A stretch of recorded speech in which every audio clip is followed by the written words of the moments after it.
Kaixo, ongi etorria, ekuazio bikuadro baten soluzioak nola aurkitzen diren ikusiko dugu. Baina hortarako jakin behar dugu ekuazio bikuadroa noiz den eta noiz ez. Da, mailak denak direnean bikoitiak. Gai askea aparte utzita. 4 eta 2, horren hau bai da ekuazio bikuadro bat.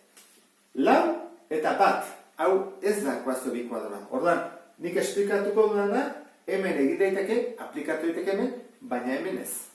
Hortarako zer egiten dugu? Ordezkatzen dugu. Isa berbiren ordez jartzen dugu T. Eta esango dezu. Eta isa berlau, ze izango da? Ze izango da? T berbi. Ezta? Bikoitza. Horran, isa berlauren ordez T berbi jarriko dut, eta isa berbiren ordez T. Hori ingo dugu. Horran, hemen jarri behar dut T berbi. Ken, 10 bider, hemen jarri behar dut T. Berbiren ordez T, berlauren ordez T berbi. Gehi 9, berdin 0. Horren zer dugu, bigarren mailako ekuazio oso bat. Zer egiten dugu orduan? T berdin, jarri.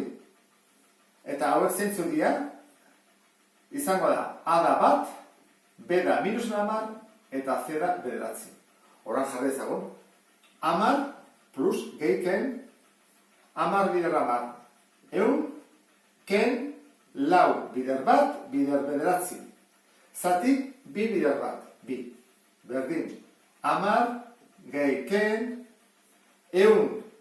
ken, 36, 74 da, zati 2. Berdin, 10 gehi ken, hau da, 8 bider 8, 74, eta hemen 2 bider daude. Izango da, T1 eta T2. T1 izango da, 10 gehi 8, hemen 8, zati 2, 9. Eta bestea da, 10 gehi 8, 2, zati 2, 1. Lortu ditugu, T-ren balioa jakitea, baina guk ze behar dugu isaren balioa jakitea. Horrak, etorreko gara onera, eta jarriko dugu. T1, berdin da 9. Zer esan dugu lehenago? T dela berdin isa berbi. Orduan, 9 zema da, berdin isa berbi. Isa isolatu behar dugu. Berbi, erroketa zela jarriko dut. Eta hemen, 2 soluzio daude. Isa bat eta isa 2. Bat izan daiteke 3, eta bestea -3. Baina laugarren mailako ekuazioa denez, 4 soluzio daitezke. Horran, honekin egingo ditugu beste biak, T2. T2 esan dugu dela 1. Horran, berdin, T da isa berbi. Orduan, 1 da isa berbi.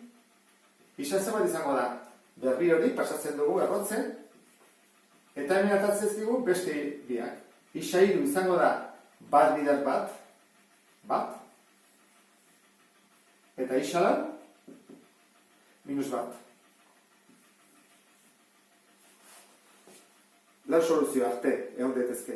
Gertatzen dena da, ez da kontuatu zean, hemen atatzen bat zaigu negatibua, ez? Kaso hau ez da, beste batean negatibua atatzen bada, zer gertatzen da?